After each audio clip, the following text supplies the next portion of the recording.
Welcome to the MMA Fan Podcast. Ladies and gentlemen, I give you Stu and Blake.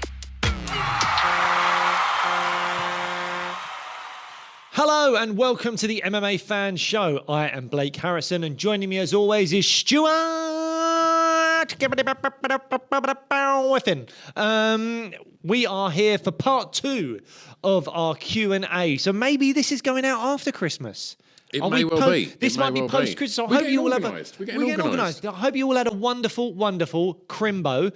And if New Year is around the corner, have a great New Year. And if it is already 2025, happy 2025. I hope your New Year was wonderful. We will have, our next episode will be the Champions Predictions, which is my favourite episode to do. We will predict who will be champions by the end of 2025. That will be coming your way soon.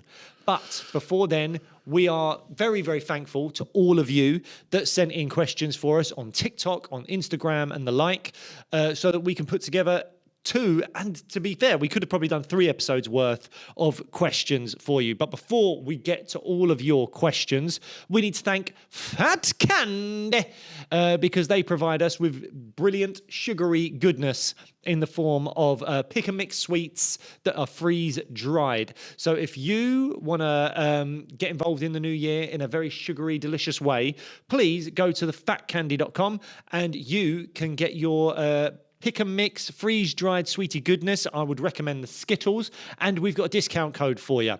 It's Sweet MMA. That's SWEET MMA, as we've got behind us here if you're watching on YouTube. So go there, get a cheeky little discount, and give them a follow on the socials as well on Instagram. Give Fat Candy a little follow on the socials to say thank you to them because they support us and we'd love you to help support them. Speaking of Instagram, yeah, I'm going to start the questions from Instagram. Go for it. I'm not prepared for these We ones, smashed out some TikTok questions We did. On part 1. So on part 2, I'm going to kick off with this one. Are there any previous champions who would beat a current champion? I mean, there's lots, right? Oh, yes. I think this has been a question that a few people have asked. Previous champions that would beat a current champion. Well, let's try and breeze through these. Demetrius Johnson has got a shot at beating Pantoja. DJ's 38, but he's definitely got a shot of beating him. Yeah. Bantamweight. Does Merab get beat by any previous Sterling? Does Sterling beat Merab? Yeah, possibly. Possibly. Topuria. I don't think anyone's beating Topuria at the moment, are they? I think he's already beat 2 of the former champs. So I don't think anyone's currently beating Topuria. Do you not think... Are we talking about previous fighters coming back now and fighting them or in their prime? Oh, if it's in their prime, I definitely think DJ takes out and Pantoja. Do you think Conor beats Topuria? I'm gonna say no, but it's a tough one. I mean, more would be prime Aldo versus Topuria would be fun, wouldn't it? Yep. But again, you got to think about even in their prime lightweights, previous champs. Does anyone beat Islam? Does Khabib beat Islam? Is Khabib too limited on the feet, and Islam will be able to defend the takedowns? I think Islam. No one's touching him. Islam. Welterweight. Like GSP. Beat Bilal, wouldn't he? Beat me to it. Like literally. Sorry, just go for it quick. Because I know we're short on time. So I thought GSP he steamrolls Bilal Muhammad. Yeah. Like I don't think there's a fighter in the top 10 in that division that a prime GSP would not have just beaten. Yeah, you reckon? It's strange, isn't it? Because back then the level of competition wasn't what it is now. So you've got to factor that in as well a little bit. I wonder if Prime Kamaru Usman beats Bilal as well, to Possibly. be honest. You've got middleweight. So you've got we've just seen Izzy get beat by Dricus, but you could argue it's not Prime Izzy. Anderson Silva versus Dricus. Dricus is so weird. You can't predict Dricus. Anderson Silva, he's so weird. 100% beats Dricus du Plessis. You reckon? Oh, yeah. God. He's just so weird, though, man. I know. I mean, yeah. You've got to lean Anderson, haven't you, surely? Yeah, I think he earned his stripes. John Jones comes back and beats anyone at light heavyweight. like Prime John Jones 100%. comes back and beats Alex Pereira, no problem for me. I don't even think that's a question. And then any heavyweight comes back and beats currently John Jones. Ngannou could come back and beat John Jones. Does any other heavyweight come back? I mean, we didn't see Prime Stipe fight John Jones, did we? No. I still think John Jones beats Prime Stipe. I think even now, this John Jones maybe beats Prime Stipe. What do you think, like, But I don't know for sure. Prime Brock? I think Jones beats him. I think Jones beats him on the feet. Yeah. Cain Velasquez versus John Jones? Prime Cain Velasquez versus this John Jones. Cain Velasquez Yeah. grinds out John Jones. Yeah.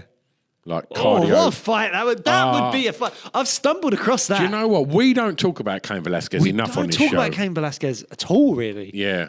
And like he's one of the greatest fighters He to ever do it. really is. Whoa, Prime Velasquez versus John Jones. That's a fight, man. Yeah. I would favour John Jones because it's John Jones, but if that's a great fight, man. If we get Tom Aspinall back on the show, we need to ask Tom how he thinks he would have fared against the prime Cain Velasquez as well. Do you know what I thought you were going to say, which is better? Which previous heavyweight champions in their prime beat John Jones? True. That would be a great question to ask, Tom. Yeah. I mean, you've got to go back a bit. Aside from Cain, I guess, because he did clear out most of the... Well, he cleared out the light heavyweight division, but I suppose heavyweights, don't know. Interesting. Right. Do you have another one? Shall I go? Yeah, let's Shall I have a go look. from Go the on, TikTok you lot? go on, you throw one in the mix. From TikTok, this is from Bazaar. What fight would you have wanted to see in person? I've put down Yuri versus Glover. That was a mental fight. Like I think he was mentioning the atmosphere of like Khabib, Conor, and stuff like that. But I don't know. There's something about the ebbs and flows of that Yuri Prochazka Glover fight, and it was just so crazy that to have been there in person, I think would have been quite exciting. Yeah, I would have loved to have just seen that moment at the end of the round between Lawler and Rory McDonald. UFC 185. I mean, that's the card you want to be at because Yeah. that was also McGregor versus Mendes, right? Yeah. And you had McDonald versus Lawler as the co-main to that. And that really was such an outstanding fight. That's the card you want to be at. Because I remember watching that card and just being, there was knockouts. It was such a fantastic card. And then you had two great title fights at the end of it. But if you're at a card, it's 185. Yeah. But for just one specific fight, there's something about Yuri and Glover is just mental that I find real fun. It's such a fun fight to have been at. And Yuri he still has an aura of just like, who is this madman? Yeah. But the whole back look. then it was even more so. 100%. 100%. So that was great. And I remember going into that fight being like, this fight could go either way. It could be Glover just takes him down and dominates him, or Yuri smashes him up on the feet. And we sort of got both of those, but neither of those. Yeah. And it was just chaos. Yeah, it was brilliant. What a great fight that was. Have you got an Insta question? I have from Stevie T. Firstly, what are your favourite Fat Candy sweets? Skittles, obviously. He did put open brackets, surely the Skittles. Secondly, who do you reckon will be the next British title contender making waves in the UFC? Caveat, not including anyone currently in the UFC. So is that champion that's not in the UFC or champion that could be in the British UFC fighters but that aren't in the making waves UFC not yet, in the UFC? that we think are going to make a tear in the UFC when they get there. All right, so they can't be in the UFC and they're going to make a tear when they get there, maybe even get to a belt. My initial thoughts just go straight to Muhammad Makayev because flyweight is looking for contenders and he's young and he's proven that he could be one of the best flyweights in the world, should maybe have already had a title shot, but for personal reasons was cut from the UFC. I think he will get back there and I think he will fight for a title. And it's a high possibility he'll win because he is undefeated. So the number one pick would be Muhammad Makayev. And outside of Muhammad Makayev, someone who's making waves in the PFL that eventually will make it to the UFC is Dakota Ditcheva. And I think she is a really great shout to potentially go and make waves and possibly become a flyweight champ down the line in the UFC. I'm going to go Lewis McGrillen is looking very, very good. Yes, Fight of the year for me, Dean Garnett. I thought that was a fantastic fight over in PFL. And I think he's looking fantastic at the moment. But no surprises. I'm going Luke Riley. You love Luke Riley, yeah. I do love Luke Riley. I hope we see Harry in the UFC, but I don't know if we're going to. I don't know. He said that that he's worried that Dana thinks he's too old to fight in the UFC. I think was Harry 31, something like that. Oh, really? And I think Harry and George are, if both of them got in the UFC, I know George, fell short in a contender season, but both absolute warriors and in super exciting fights, never in boring fights, either of them. Harry's fucking lunatic. I'll be interested to see what happens if he stays and Luke Riley doesn't get signed to the UFC for his next fight. I don't think there'd be anything better in them early prelims to get people fired up at the O2 next year if you see Harry Hardwick and you see Luke Riley both fighting in the UFC. I think that what a way to kick off UFC London. I'm a huge Harry Hardwick fan. I love Harry Hardwick. I mean, I have to say, if they're not getting the call from the UFC now, and you say he's 31 years old, don't quote me on that, but I think he is. No, well, if he is, and if he's already said that he worries Dana thinks he's too old, it might be sort of crushing a dream slightly, but I would just go PFL then, mate, because you've got a chance of winning £1 million, man. You're never going to earn that money in the UFC. Like, you're just not going to happen. And if you can go to the PFL and get a decent contract, buzz behind you. I mean, his weight class is tough. Like, we've seen Brendan Loughnane do really, really well, but then struggling. I can't remember who he got beat by in the final most recently. But there are a bunch of these kind of like Eastern European fighters in the PFL that are smashing it at the moment. And so it would be hard to get through them, but to give the chance at the millie and do the season and all that stuff, I think it's worth taking that risk. If the UFC have basically kind of said, we're not sure about him, go to the PFL. Absolutely. More TikTok questions. Robert Gibbs. Do you think there's any non-title fights that could headline a pay-per-view this year, 2025, I'm assuming he's meaning, barring Conor McGregor? He wouldn't be shocked if Poirier's comeback got special treatment. So headlining a pay-per-view with a non-title fight, I'm going to say that we're counting the BMF title as a title, so you can't say BMF. I think we could see Max Holloway headline a card. I think he is the BMF champ, so that would be the BMF of course, belt. yeah, he's still... Yeah, my bad, sorry. I think he's on the money here with Poirier. I think Poirier has the ability to headline a pay-per-view event. And are we saying he's got one fight left? I think so. Yeah. I think he's got the I don't think the UFC would do it. I think the UFC wants a title fight to headline every pay-per-view that... that's what's most important for them, is that the UFC title is headlining the pay-per-view, not the individual stars. Obviously, outside of Conor McGregor. Unless John Jones were to vacate and fight Pereira, then there's no title on the line at heavyweight. So you're just John Jones and Pereira. That headlines. It's a non-title fight.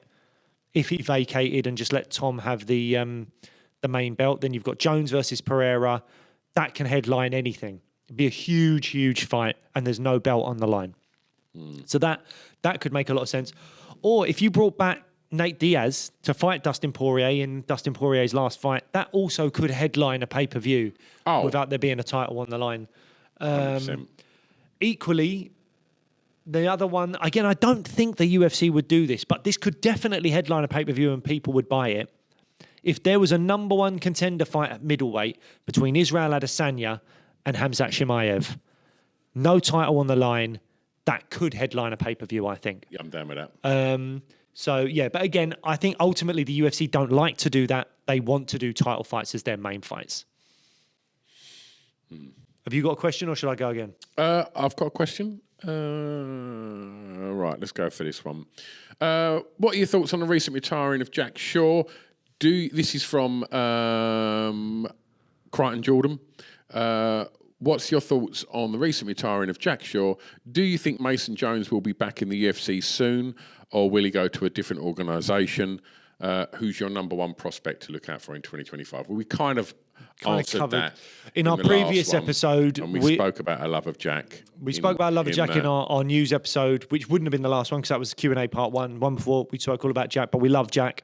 And hopefully he's just got something that he can go on and do now, which is safer for him and doesn't involve getting punched in the face, but will earn him good money and he can provide for his family. And that's the main thing. So loads of love to Jack. Mason Jones, I'm not sure. I haven't been keeping up much with what Mason Jones has been doing on late. a nice winning streak in Cage Warriors since being dropped from the UFC. He fell short in the UFC. I don't even remember. I don't think he was cut. I think he asked to leave. Maybe I'm wrong. Maybe I'm getting that wrong. Okay. And I wonder if he just needed. So I don't know. I'm trying to remember. I can't He fully relocated. remember. He lived in the States, didn't he? Yeah, We had yeah, him yeah. on the show, and he moved out there. Maybe go back and check that episode. Because we go right into Mason's full story, and it's an interesting one. And normally fighters sort of say, "No, I wasn't really into." To fighting, I was just a martial arts. Mason wasn't. Mason liked to have a scrap in a pub, and was pretty open about it. But yeah, like I think maybe if he keeps doing what he's doing in Cage Warriors, then not necessarily the UFC, but I'm sure a name like Mason Jones will be a welcome addition to PFL. What else you got, mate? So in an ideal world, this is from Ed Welch. In an ideal world, would you, if you could support yourselves by solely covering MMA, would you leave your current jobs, or do you enjoy the balance of talking MMA as a hobby? Do you want to answer that first, or should I? Say that again. Sorry, I was actually reading a question on Instagram as you asked me that. Sorry, it's really so rude. In an ideal world, if you could support yourselves by solely covering MMA, would you leave your current jobs, or do you enjoy the balance of talking MMA as a hobby? My answer to that is obvious. I would never leave I love being an actor. It's my first love. It's the thing that I've always wanted to do. I'd love to be earning more money from the MMA stuff.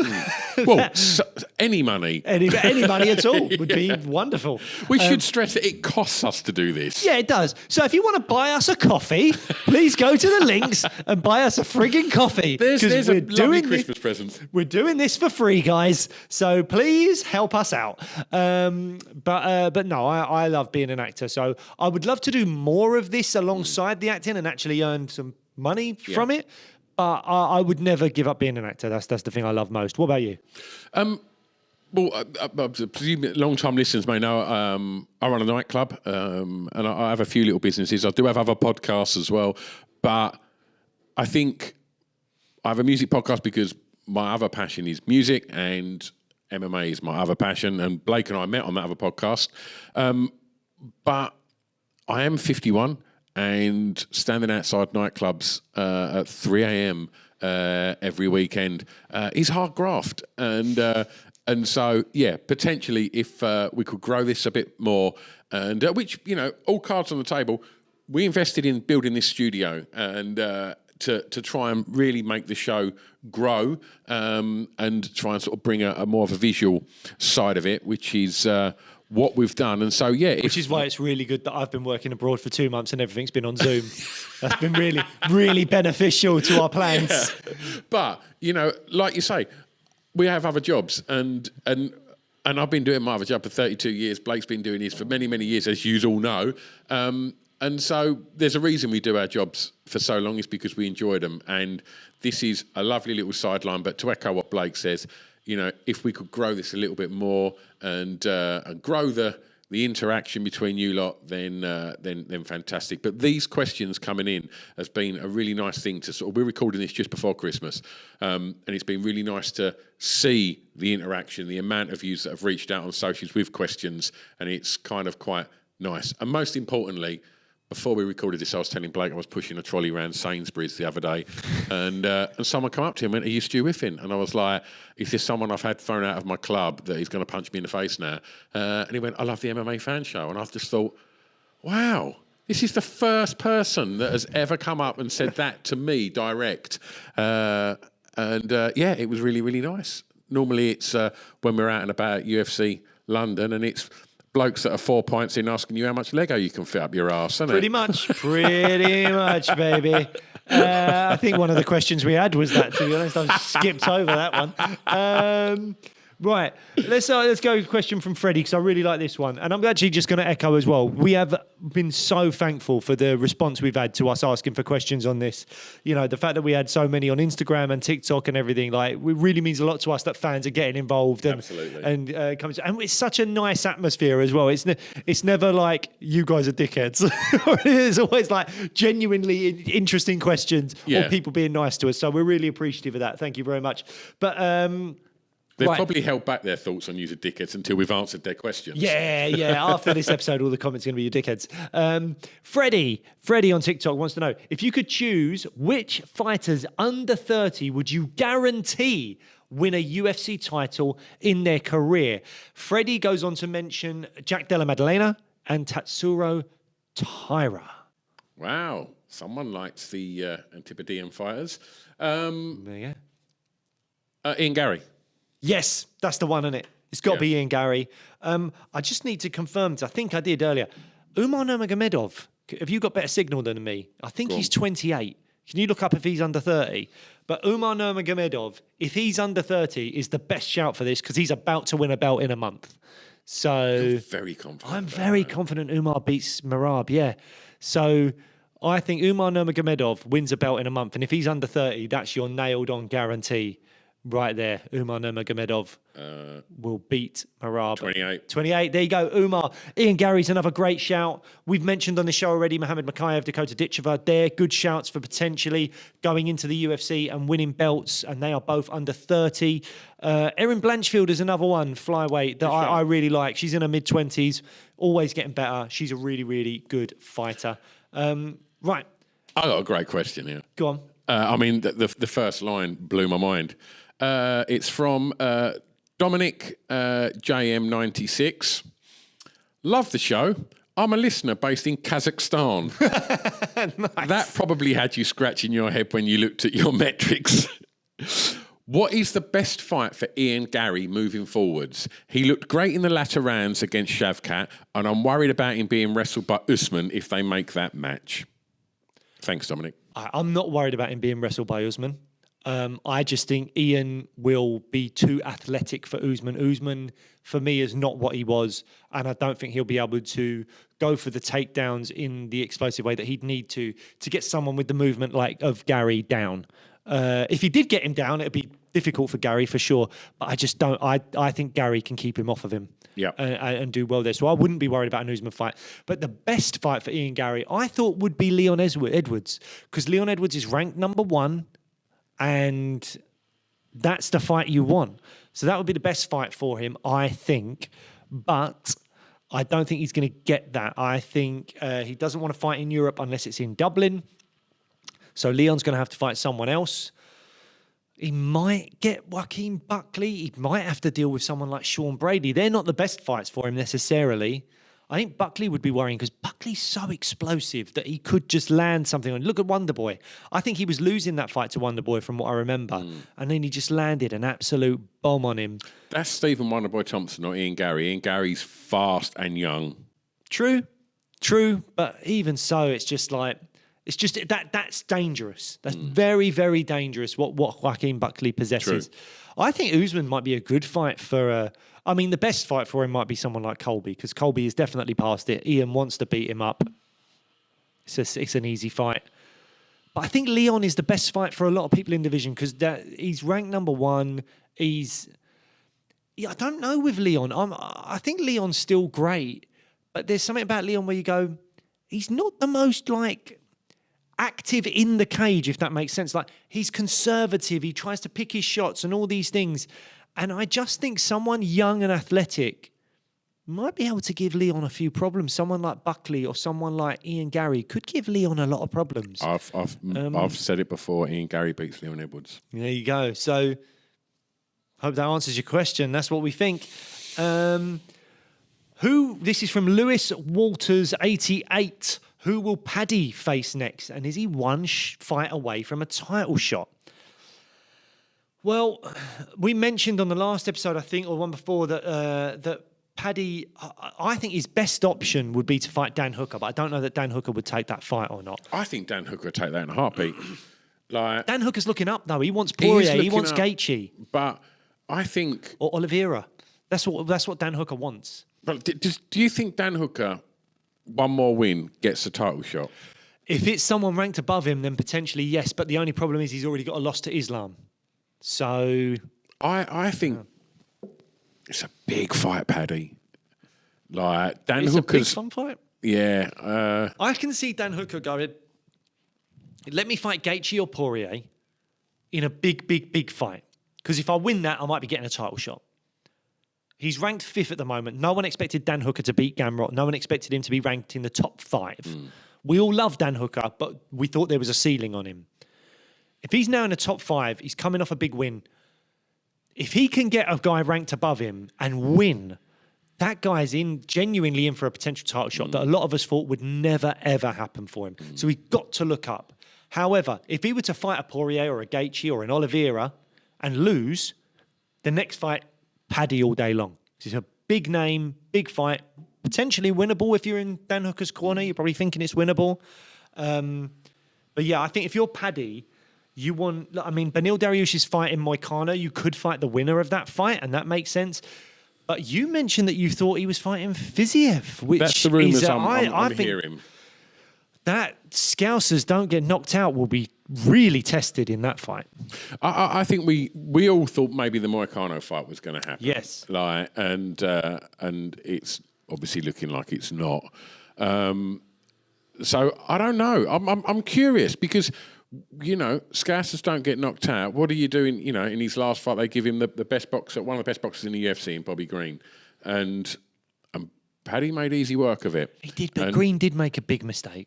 Why did Green shoot in on that takedown and just it wasn't? It was bad from Green. That was a bad decision in the fight. Yeah, but he made that mistake, and Paddy done what he needed to do, and looked very comfortable doing, in that fight.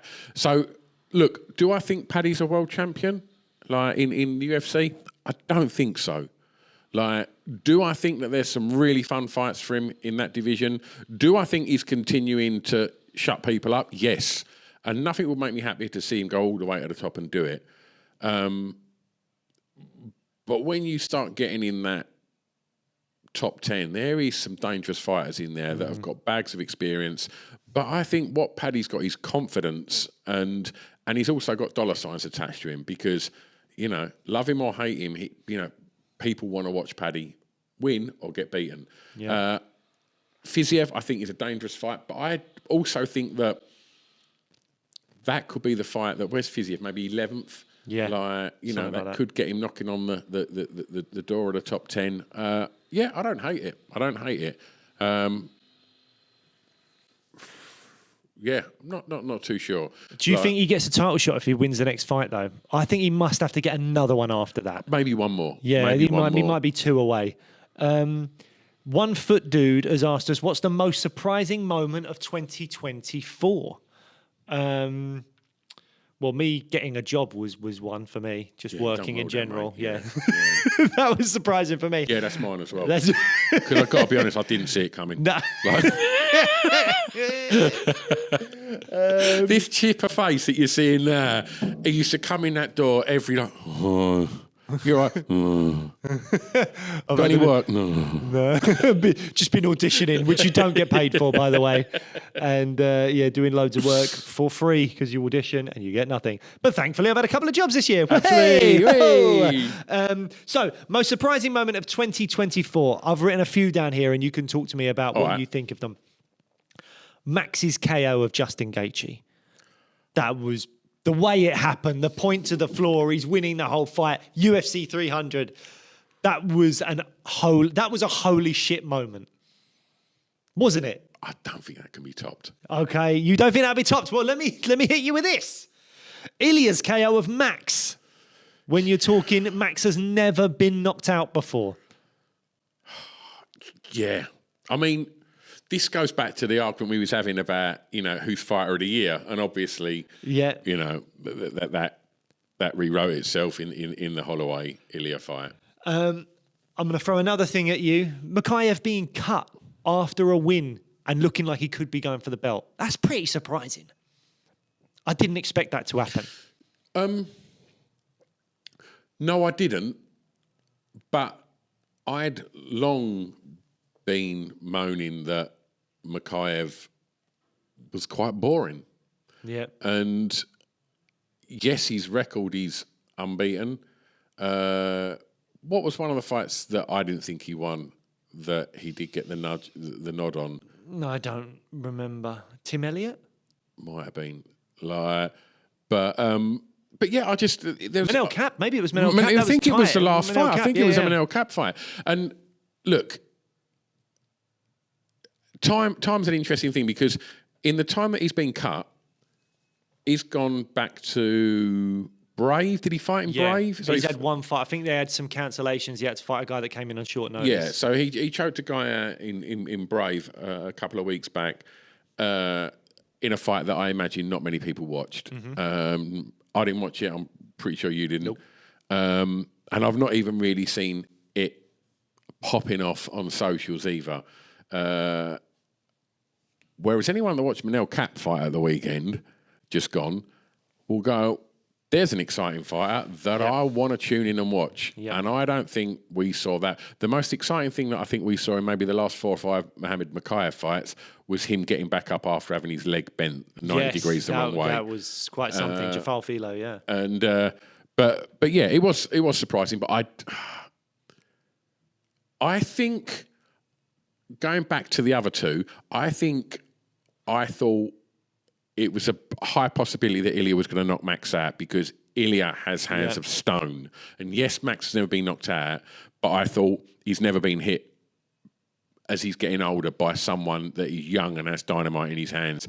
I did not see the last 10 seconds of a fight that Max Holloway had done and in his back pocket to point to the middle of the octagon and go, Justin Gaethje, come and smash me round the head. And then nothing will top that. I have one more thing. Oh, okay. So Max knocking out Gaethje is your front runner at the moment for most shocking moment or most surprising moment of 2024. Let me throw this at you. Go on. You're 4 hours before a fight. Someone's dropped out. But the phone rings. And Dan Ige picks up and says, I'll take that fight on 4 hours notice. Yeah. That is mental. Yeah. I didn't know about it happening, and I put on the fight, and I was expecting Ortega to walk to the ring, and Dan Ige's walking to the octagon, and I was like, what? What's happening? And I was getting my wife to Google it for me, because if I Googled it, I'd know the results. I was so shocked when this happened. Dan Ige walking to the octagon on 4 hours notice to take on Diego Lopez. That is right up there. I picture him mowing his lawn when the call comes in. What? Tonight? Well, like one of those motorised ones that he drives around on. No, he can't. He can afford one of them now. Yeah. But he couldn't then. Like, was it even electric or was it just one of those ones that goes round and round? And was it a phone call? Was it a telegram? Was it like a pigeon? Yeah, a little pigeon just landing in his garden. He just unrolls it and then he just drops it and just walks off, leaves the lawnmower. Rips his T-shirt into his UFC costume and just runs straight to the octagon. Yeah, brilliant. Props to Dan Ige. Oh, mate, look, that was amazing, but that was no Max in the last... No, to do that in the last 10 seconds, you can't top that. Yeah, okay. I can't argue with you. All right, have you got another Insta question there? I have. Hang on. Let me just pull up some questions. I think I might have had one, but I'm going to have to try and get the main card up at UFC 311. _G Malik _ of the fighters on the main card at 311, who would you have over for Christmas dinner? Right, you're going to have to pull up the 311 card because I'm struggling with internet. 311. Right, let's get that up. Oh, it's 312. Hang on, let's get UFC. So there's Islam Sarukian. I don't think I'm bothered about either of those coming up for Christmas dinner. Nah. Marab and Umar. Maybe Marab. Yeah, Marab would be great. Marab could be fun. You don't have to put on that. He's quite small, so you don't have to put on loads of food. I've just got it up. All right. Then there's Benil Dariush. I really like Moicano. Mate, I'm not a religious man, but I want everyone to sit down. I want, like, me nan and me mum and dad to sit down, and then I'm going to go Happy Christmas, everyone. My Kano's going to say grace now. Motherfuckers! And I'll be all over that. My Kano wants sprouts. That's a T-shirt. That's it. Oh, fucking hell. I tell you what, Moicano's a good shout, to be fair. It would 100%. It would be funny. But just for the sheer madness of it all, Yuri Prohashka. Oh, yeah. Yuri Prohashka over for Christmas dinner. Yeah. He'd probably just sit in the garden with a little fire around him. Yeah. He'd go, "Oh, Yuri, dinner's ready, mate." And he'd just like, there in like a meditative state, just slowly get up, walk in, bow to the food or something. Probably not say a word.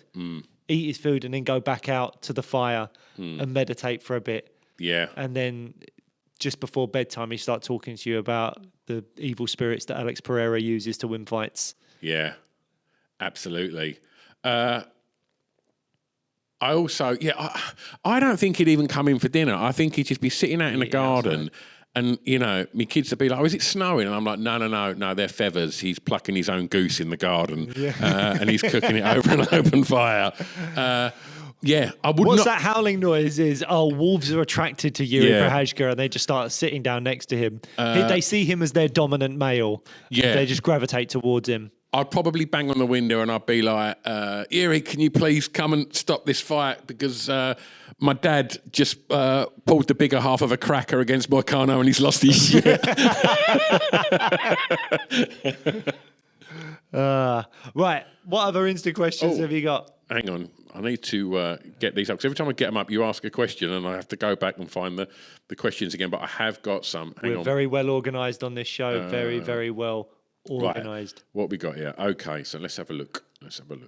And we've probably not got long to go. So we're going to have to make this the last couple of questions, I think. Oh, okay. Hang on. It says, who do you predict will end 2025 with a belt in each division? No, we're going to do that. Well, Joe That is Range, an episode. that's coming very, very soon. That is my while you're looking for a question, my favourite episode will be coming next, I think, our championship predictions episode. Who will be champs at the end of 2025? We go through what our predictions were for the end of 2024, what Stu and I have got right, what Stu and I have got wrong, and then we predict for 2025. So if you want to get involved, leave some comments on the YouTube channel or on our socials or whatever. Who do you think will be champs by the end of 2025? It is a fun game to play. To watch your predictions over the next 12 months play out. Right. Okay. So I've got one from Wilksy. You are putting a charity MMA match against the other three in-betweeners. How does that go? Well, is it like a free-fall? Is it like Orly against Orly at the same time? Or are we talking like a bracket tournament? Oh, I'll tell you what. It's you and Jay tag teaming against Simon and Will. I think we'd win. Yeah? Yeah. I mean, I've done a bit of training, so I would imagine I'd be all right. Joe's freakishly strong, though. Is he? Yeah, Joe is like, who played Simon. Yeah. He's like, there's something about Joe that's just like, he's the nicest guy in the world, but I think you could tip him over the edge. Yeah, exactly. What's that? Do you think if you just push that button enough, it'd be a problem? Oh, big time. Yeah. I think there's probably some skeletons hidden somewhere. Joking. I've got okay, this is a good question from Matt Looms. He's got two good questions here, so we'll get these ones in quickly. What do you rank number one as the most controversial win result in UFC history? Oh God, I do you know what? I'm really rubbish with that. That's one of those questions that I need to do a bit of research on. All right, well, look, I can't remember off the top of my head going, "Oh my God, that was a horrific call." There's definitely loads of close calls that I think should have gone another way. Yeah, but I can't think of one off the top of my head where I've gone, "That's horrendous." Yeah. What the fuck's going on? Well, let's bump. What have you got? Have you got anything? I instantly just was thinking about Volkov and going just because it's fresh in my mind that I thought Volkov won that fight. But that's it wasn't. not like, it wasn't a it's robbery. Not a robbery. Yeah. It's like Arnold Allen Movsar was the wrong decision in my eyes, but it wasn't a robbery. Yeah. And I can't think of anyone at the moment where I go, oh my God, that would. I know a lot of people moan about Sean O'Malley, Peter Yan. It wasn't a robbery. There's understanding of how that could be scored for Sean, but there must be loads out there. But I can't think of them right now. What? Again, this one's from Matt Looms as well. What's a super fight that was rumoured that never happened that still haunts you the most? Oh, we've done this a few times. For me, Jones and Ngannou should have happened. Aspinall Jones now is the one that's really pissing us all off. Silver GSP. Silver GSP for you, yeah. I would love to. It was never rumoured, but I always wanted to see Nunes Cyborg too. Yeah, man. I think that first fight was just a glimmer of what that fight could be. And I know Nunes smashed her up. Could have gone either way, though. Cyborg knocked people the fuck out as well. I think a second fight would have been way more interesting. I think Cyborg believed her own hype too much and never fought anyone. I don't think anyone really hurt her before. Yeah. And Nunes came along, she was like, whoa, and couldn't deal with it. But a second fight, she would have been more prepared. And I think Cyborg Nunes 2 is a fight that I always wish we could have seen. Absolutely. And we asked her about that. We had Chris Cyborg on the show. Yes, we did. And I forget about that sometimes. I forget we do, yeah. And she was fantastic. And we spoke about, would you want to avenge that loss? And she really wants to avenge that loss. She wants to do it. 100%. So we never know. Somewhere in another universe that may well happen. This is a good one. Would you rather have a kickboxing match with Marab or a wrestling match with Sean O'Malley? Well, you're the same stamp as Sugar Sean. Yeah. I mean, the only reason I'd say a wrestling match with Sean O'Malley is because I think it would hurt less. It's as simple as that. I think, I'm a better striker than a grappler. I wouldn't know what I was doing with grappling and it'd be over very, very quickly. I think my striking is okay. Yep. But obviously, against a proper fighter, you're just going to get punched in the face and it's going to hurt. So I don't want to get hurt. So I'll take the wrestling match against Sean, even though I would do better in the striking. Yeah. I'd take the path of least pain. Okay. What about you? I'd strike Marab. Yeah. Yeah. I know nothing about wrestling. You only need to land one shot, though. And you're a big dude. I can strike a little, but I don't know. You could maybe keep him at range, man. Yeah. You use your teeps and the jab. You could do the old schoolboy technique where he just runs into your just hand hold and his you're head. doing that. Yeah. Yeah. And his legs just going and like he's that. like swinging. Yeah. He can't hit you. Let me at him. Yeah. Proper Scrappy-Doo vibes. Marcus Lobar, since McGregor become a 2-division champion, is there more incentive to do that over defending a title multiple times? Dominating a weight class. A white class? A weight class. Whoa. Dominating a weight class for a long period of time. What holds more prevalence as an elite fighter? Who asked this question? Marcus Lobar. Funnily enough, following that, should Islam carry on defending the lightweight and become potentially the greatest lightweight of all time, or move up and go for double champ status? This, to me, is a fantastic question. And this is what I alluded to in one of our previous episodes, where I think we as fans need to change our perspective. I think Conor going up and becoming the first 2-weight world champ made everyone want to do it. And it's a sign of you're the best of the best if you're one of the few people that have gone up and become a double champion. Yeah. Just because before Conor it had never been done before.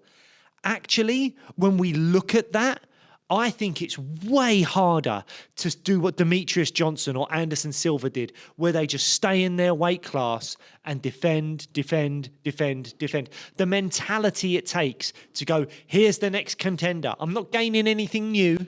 I'm just fighting the next guy up and winning for years. That is the hardest thing to do. Yeah. I truly believe that. I know size matters, and we've seen Izzy lose to Blachowicz and other people go up in weight and struggle. But I truly believe that to stay in your weight class and do it for years, I'm talking I don't know what the longest title fight streak is, kind of post John Jones and Demetrius Johnson doing it. What's the longest title? Maybe like a Volk, and that might be 5, Probably, or something like that. Maybe Izzy. I'm not sure how long Izzy's title fight. That was quite a lot, wasn't it? Izzy defended the belt quite a few times. What was Probably more than Volk, to be fair. What was what's her face? Nunez. Nunez. That was across 2 belts though as True. well, so not just one weight class. But yeah, but that to defend your belt, especially in those harder weight classes, anything from maybe kind of like bantamweight through to welterweight in particular, to just defend that belt, to rack up 6, 7, 8 title defenses. I don't know that we're really going to see that much at all. Yeah. Because it's so hard in those weight classes to keep defending and not just go, oh, I'm going to try and move up in weight or whatever it is. Like, I think that's so much harder. And we as fans need to give that more acclaim than what I think it gets at the moment over someone being a 2-weight world champion. Agreed. But I'm sure people would argue that the going up in weight and all that stuff, you know, they're both obviously very impressive. Yeah. But I think to stay in your weight class, I'm not just talking for 3, 4, 5 title defenses, but like 6, 7, 8, 9. Yeah. Do what Demetrius Johnson did, what John Jones has done in light heavyweight. Khabib. Well, Khabib only got 3 title defenses. Was it only 3? It was only 3 title defenses. Granted, he was maybe shafted because it took him so long to get to the belt. Sure. But only 3 title defenses. Wow. Yeah. So is more than Islam with 1 more title defense the most longest reigning lightweight champion? I think he might be. Because it's Volk twice and Poirier. Yeah. So he's tied with Khabib now. So if he beats Sarukian, he is the most successful lightweight champion ever. Him. Yeah. There you go. Got time for one more. Have you got one, or do you want me to do No, one? you go for it. I'm out. Okay, lads, this is from Josh Druxy. What dream fights do you want to see in 2025? I mean, there's only one, isn't there? The John obvious Jones, one is Tom Aspinall. John Jones, Tom Aspinall is the obvious fight. That is the dream fight we all need to see, want to see, all of those things. Outside of that, I'm going to say I want to see Ian Gary versus Leon Edwards. yeah, It might not happen next year, though. It might be the year after. I don't know. Max Holloway, Charles Oliveira. Yeah, I'm down with that. That's a great fight. Max Holloway, Charles Oliveira for the BMF belt. That would be a top fight for me. I'd love to see that. Obviously, Jones Aspinall is the number one. Yeah. But that would be a cracking fight. Maybe Kayla Harrison wins the belt and Nunes comes back. Nunes, Kayla Harrison. Yes, Big please. fight. Trying to think what else is out there. Trying to go through the Hamzat versus kind of maybe Hamzat Drickus. It's not the same. It's not the same as those other fights. But Hamzat Drickus is a fun fight. Hamzat anyone's a fun fight. Hamzat Izzy's a fun fight. Yeah. Hamzat Drickus is a fun fight. I'm less bothered about Strickland versus Hamzat. That doesn't do it for me quite as much. I agree. But that's a really fun fight. I mean, the fight that has to happen is Pereira and Kalayev. I'm not hugely looking forward to it, but it's the right thing to do. It needs to happen. I don't know if we'll see that next year. I think the UFC are going to do everything in their power to avoid that fight. But Maybe. it's only right that fight happens. Yep. Like, there's nothing else Ankalaev can do, you know. Unfortunately, he just keeps being in relatively uninteresting fights, and his fight style is not anything like Pereira's. So if you're the UFC, you want that Pereira with them dynamite hands to stay the main man. Yeah. But yeah, who knows? What fights are you looking forward to? Let us know in the comments below. And this has been a lot of fun. Thank you all so much for submitting the questions. It's been a lot of fun rattling through these. We've entered into 2025. So happy New Year. I hope this year brings you everything you wish for. You might not wish for this, but we will be doing loads more of these shows in 2025. We will be hopefully finding ourselves at UFC London as well. And we look forward to having some guests on in the new year. It's been a fingers while. crossed we can get some guests in. And most importantly, next episode, Champions Prediction episode. That's going to be a lot of fun. Absolutely. If you ever wondered what a smug Blake Harrison looks like, you will be able to see it in full Technicolor on that episode. We're back next time. In the meantime, what? Go to Fat Candy, get some sugar. Use that discount code. Sweet MMA. See you later, guys.